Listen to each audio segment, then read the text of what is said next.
song ends just like that from Haste the Day. Liminal featuring Silent Planet. I'm not sure if it's featuring the actual whole band Silent Planet or if it's just featuring Garrett, the vocalist of Silent Planet. I'm assuming it's just Garrett.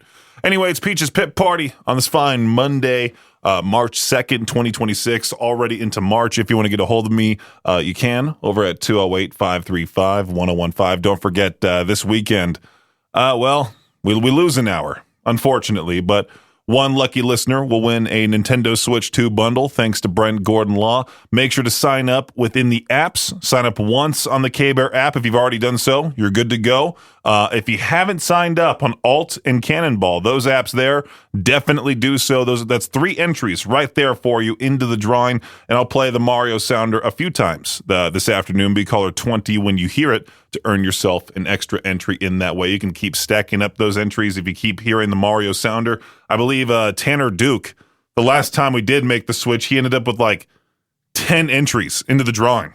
He kept being my winner, so yeah, it could be like that for you anyway. So yeah, my weekend went by extremely fast, as per usual. Nothing really to say there other than the fact I slept in, enjoyed my time off, but I'm back here for the start of a brand new week. My entire feed was just filled with people saying that Jim Carrey got cloned. That's not the real Jim Carrey that attended whatever award ceremony that was. And there was comparisons. There was people saying like, well, no, it was actually this makeup artist by the name of Alexis Stone that dressed up as Jim Carrey and was a whole stunt. There's so many people out there who are just downright crazy now. And I think it's because of 2020. They'll believe anything. I think with everybody cooping themselves up or making themselves isolated in 2020, I feel like everybody back then just sort of went down a deep rabbit hole on YouTube, started like believing in all this crap. Anybody can put out any conspiracy theory at all and believe it.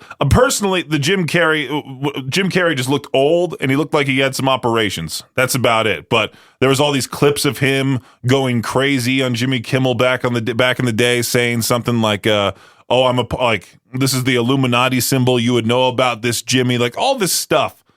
And there's always been this whole chain of conspiracy theories about celebrities getting cloned and all that weird stuff. We really dove deep into it, not really dove deep, but more so talked about it more on the noon hour of Madness and Mayhem. If you missed out on that earlier today, that podcast episode will be hopefully up at some point this afternoon.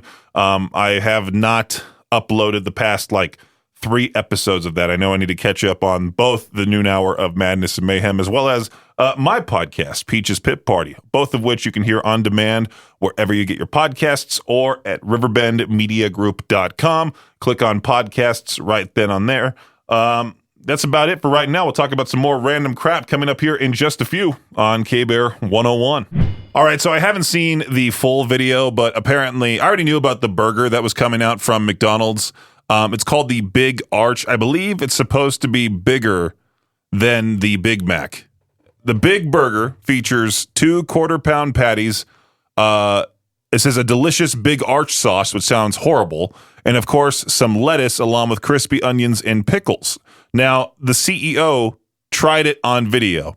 And if you look at the CEO, he does not look like a guy who eats a lot of McDonald's. He looks like every dude from LA, maybe even like the Bay Area that shops exclusively at Whole Foods. Erewhon only eats like kale and drinks protein smoothies. He kind of looks like that guy Jack from 30 Rock. I forgot Jack's last name. He kind of looks like that dude. But he's sitting there with the packaging, with the McDonald's Big Arch burger, sitting there. And he opens it up. He tries taking a bite. Have you ever seen one of those Carl's Jr. commercials where a model, quote unquote, eats like their latest and greatest burger? Every single burger has to be bigger and better than the one previous. Big food to me is just gross. Like, why do I need such a huge burger? Just give me a regular-sized patty, regular-sized burger overall. Give me all the flavor. That's all I need. I don't need 2 quarter-pounder beef patties and all the toppings on top of it. No thanks. But it was so funny because he takes a bite out of it, but he looks like Squidward when he tries a Krabby Patty for the first time. He struggles to eat it. And again, he calls the burger a product at the fast food chain. He calls it a product, not necessarily the latest burger that's the most delicious. No, just a product. You can tell this guy never actually eats McDonald's and just, what's it called? Makes all the money from McDonald's, just makes it all. That's about it. What an easy job. CEO of McDonald's. Give me a break. All right, we got to talk about this thing blowing up online called an alpha divorce. No, it's not a legal breakup. It's apparently when a dude goes hiking with his girlfriend or wife and just takes off ahead, leaves her on the trail, straight up abandons her mid-hike. That's the trend. It started after a viral TikTok where a woman said the guy she was literally with ran ahead and just disappeared. Millions of views later, women everywhere are chiming in saying, yep, happened to me too. I didn't realize this was a common thing. This is like garbage behavior, dude. I usually find stuff funny. I usually find like the worst things funny, but this is just awful. Like this is dumb, horrible. Not funny, not alpha, not proving you're outdoorsy. You just look like a selfish idiot. Hiking rule number 1, and every outdoors guy knows this. You move at the pace of the slowest person in your group. Usually when I'm hiking with my friends back in SoCal, of course, I'm the slowest guy. You know, that's not relationship advice. This is basic safety. You don't leave people behind on trails, period. People get lost. People get hurt, phones die, weather changes. Wasn't it last week where I talked about that story where the one dude like basically ditched his girlfriend trying to climb Mount Everest, or they were trying to descend Mount Everest? Well, he left her and then she died, and people are blaming him. He just intentionally did so. If you're ditching your partner because they're slower than you, you just I don't know what to say. D-bag of the day material right there. That's honestly about it. Maybe I should have saved this for the Shot Clock Sports Update, but I just watched the video and it's downright funny. This marathon runner, he for some reason can't just sit there on a flight. Well, I mean, the flight is 11 hours, so I understand. Maybe he's like my size and can't really fit into one of those seats for that long of time. I mean, heck, if I go on a plane and it's for like 2 hours, I usually don't get claustrophobic, but I'm just like, get me out of here, please. I'm sardined into this seat. I'm touching the person next to me. It's awful. But this guy, this marathon runner, he ran a 5K in the airplane bathroom. And by the looks of the video, he looks nowhere near the size of me. I uploaded a video, I believe. Yeah, I did. In the K-Bear 101 Idaho Rock and Metal Facebook group of me just trying to stand in the airplane bathroom. It's quite puny. This guy is running around in circles, not even running. He's just doing this weird, like, jogging in place thing. And he supposedly ran a 5K in the airplane bathroom during the 11-hour flight. He filmed himself jogging in tight circles, stepping on and off the toilet like it was a gym bench, somehow clocking 5.53 kilometers in just an hour. His clip has gotten 1.4 million views and, unsurprisingly, a whole lot of comments, with many feeling for the other passengers needing to use the bathroom while he hogged it for a workout. Not even that. It feels like you would shake the plane. Like, I usually get quite concerned now. I've talked about this on the air every single time that I'm on a flight now. And it's the slightest bit of turbulence, I freak out internally. I start grabbing the seat in front of me, and usually there's people with the seatbelt sign on. You're supposed to be sitting down when the seatbelt sign is on. No, there are people who just take them off, walk up and down the aisle. We could be taking off, and there'd be that one jerk, that one dude who just gets up, starts walking up and down the aisle there. I can't imagine I can't imagine hearing footsteps and wondering, what on earth is that? Is there some sort of rodent in the bathroom? No, it's this running addict just acting like the Tasmanian devil in the stall. I mean, you should see the video. His name is Dom Stroh. Is that how you say it? DOMSTROH. Watch the TikTok and look how dumb it is. Even though violence is still an issue in Mexico, FIFA President Gianni Infantino, is that how you say it? Says the World Cup will go on this summer. Oh boy. And remains confident matches hosted in Mexico this summer will be a party, is what he said. Of course, the government and law enforcement in Mexico are doing all they can to keep things under control and safe, but the world will be watching. Not me. It's not surprising that Infantino will do all he can to keep this on the rails, especially since the World Cup generates between $10 and $13 billion in revenue. $10. I'd pay $10 to cancel the World Cup, that's for sure. Got to protect that golden goose, you know? He needs it to go on. Forget the conflict. Let's watch some soccer games. Oh, boy. Gross. Anyway, spring training is a time where fans find out interesting tidbits about their top prospects. For example, New York Mets relief pitching prospect Ryan Lambert throws 100 miles per hour and looks to get any advantage he can from what he eats.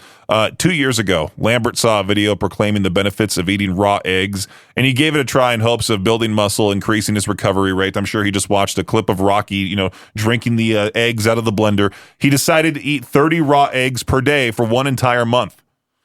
Lambert said, day one, it was an adjustment for sure, but I'm not a chicken. No, pun intended, I feel like. I like a little adversity and challenge. It kind of gets me going. There's no, I don't see anything here about how great it is for him or how beneficial it is for him. It just says that he's currently eating 30 raw eggs per day. That's disgusting. Even though NFL owners won a ruling to keep the Players Association scorecards for each team private, the results have leaked anyway, obviously. The Miami Dolphins received the highest overall grade, followed by the Minnesota Vikings and Washington Commanders. The Pittsburgh Steelers received the lowest grade, followed by the Arizona Cardinals and the Cleveland Browns. The scorecards rank such categories as treatment of families, home field, travel, food, dining, locker rooms, weight rooms, and all coaches and management, among other factors. That does it for your Shot Clock Sports Update right here on K-Bear 101. All right, if you're sitting there frustrated, sending resumes into that black hole of Indeed and hearing nothing back, here's something for you. HireEastIdaho.com. It's going to be your answer, all right? It's not just some national job board posting stuff 3 states away. This is local companies, local owners, real jobs in East Idaho. The people actually hiring live here. The site was just redesigned, and it's simple, no junk, no fluff. You go on, you see what's open, you apply, done. Whether you're unemployed, underemployed, or just sick of where you're at, this is a starting point. Evening work, full-time gigs, skilled trades, office jobs, entry level, it's all there and it's updated constantly. It's completely free for job seekers, no subscriptions, no nonsense. Again, HireEastIdaho.com. The job of the week is with AAA custodial service in Idaho Falls, Monday through Friday, 8 to 11:30 at night, so you can keep your main job, handle your daytime stuff, still bring in extra cash, pays $13 an hour, steady work, same medical facility every night, no bouncing around all over town. You're cleaning offices, restrooms, sweeping, mopping, nothing complicated. You work independently in a secure building, knock it out, and go home. If you're dependable and don't need someone hovering over you all night, this is easy, consistent money. Find this job and many others like it at HireEastIdaho.com. It's Peach's Pit Party, now with the band that's going to be, I believe, in Salt Lake City on March 27th, I think. Might be a different date. The correct date is on our concert calendar. I'm talking about Lamb of God. Here's the title track off of their upcoming album, Into Oblivion, on K-Bear 101. I've talked about it on the show before, how I tune into different radio shows around the country. Sometimes I'll go to Sirius XM, and I was listening to the wrap-up show with Gary Delabate, a.k.a. Baba Booey, and John Hine, and they were talking in depth about the Rock and Roll Hall of Fame. Like I said, it means nothing whatsoever. But people are so, mostly old dudes are so enthralled with this. Is that the right word? I don't know. But I even get a whole little thing here every single day in the radio prep telling me, hey, this is the Rock Hall fan vote recap. Week 1, Phil Collins in the lead. Phil Collins fans have pushed him out to a sizable lead in the first week of the Rock and Roll Hall of Fame's fan votes. With close to 1.6 million votes cast as of Sunday night, Phil sits atop the leaderboard with 173,000 votes, followed in the top 5 by Pink with 121,000 votes, New Edition 120,000, Luther Vandross, and Billy Joel at 4 and 5 with roughly 116,000 each. I guess you can vote for up to 7 artists once a day through April 3rd. If you really wanted to waste time doing that, just go to rockhall.com. There you go. So here's the situation. Young people, I say that as an old, almost 30-year-old. Young people these days, especially that Gen Z crowd, are getting tired of the endless swipe treadmill of dating apps. and trying something totally different to meet people in real life. Instead of another boring dinner or awkward bar scene, they're literally using wrestling matches as a way to connect physically and socially. The core event at the center of this thing is something called wrestling speed dating. Basically, an organized singles event where the activity is wrestling. And yes, that means physical contact right up front rather than messaging for weeks, which, I mean, it kind of sounds a little off, a little risque. It popped off in places like Brooklyn on Valentine's Day, where a crowd of 18 to 24-year-olds showed up to a loft space, techno music, mats on the floor, and I guess it's part nightclub, part casual club hang, and part athletic contest. Instead of swiping right and hoping for chemistry, the idea is to flirt with everyone in the room, wrestle one person, and see if you leave connected afterwards, socially or romantically. I would not be able to be successful with this at all. I would walk in there, if I was still single, I'd walk in there looking like the Big Show with that stupid, like, one singlet over my shoulder, the other one down. Nobody would be within 10 feet of me, let alone try to wrestle me. I was reading about this going, what on earth are they doing? I mean, it seems like a fun idea, but still. It's like me playing me back in elementary school playing Red Rover. Nobody was sending me over.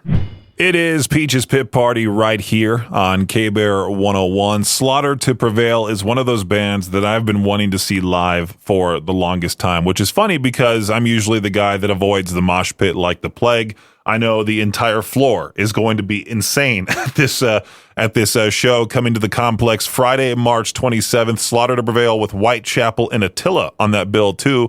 I'm planning to hopefully be there. There's a very real chance I'm rolling down with, once again, Maddie from down the hall, our graphic designer, aka Mad Dog, the Maddie Kid. So if you see her in the pit, try not to knock her on her butt. That's what happened to her at the Hollywood Undead show. She got clobbered in that pit. I think she crowd surfed at that show too. I'm also hoping, fingers crossed, to line up interviews with Alex Terrible and Phil Bozeman from Whitechapel. That would be absolutely massive.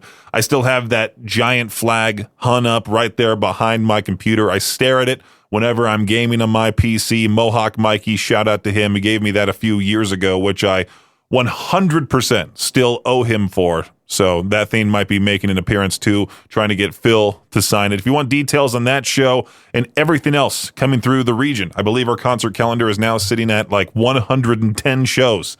Look at our concert calendar at riverbendmediagroup.com, or honestly, don't even try to remember that. Just use the shortcut inside the K-Bear 101 app. Way easier. Metal Night in Salt Lake City. I mean, you got that Slaughter to Prevail, Whitechapel, and Attila show that night, and then that Saturday, Lamb of God, Sangui Sugabog, Fit for an Autopsy, and Kublai Khan that next night too. I might need to go both shows. Make it a weekend of just metal. Unfortunately, my girlfriend, I think, will not be going to those shows because it's too heavy for her. Too screamy is what she would say.